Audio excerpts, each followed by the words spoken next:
Let's talk about automatic standby generators. A typical standby generator is basically an engine.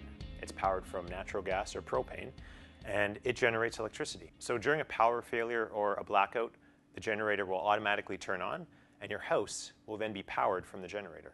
Power outages are becoming much more frequent. The power grid is very old, it's failing, and power outages can have an impact on our lives. Your food in the fridge or freezer will go bad. Your furnace won't work without power. Also, your pipes could freeze and burst. Some of you may have sump pumps. Those won't work without electricity, and you risk having a flood. So what are the benefits of an automatic standby generator? It will start and transfer the power automatically, and you won't be without power in your home for more than a few minutes. They will also automatically shut down when utility power is restored, and your house will then be switched back over to using power from the grid. You want to hire a professional, somebody who's experienced with the installation, somebody who's factory certified, a certified electrician, and a certified gas fitter.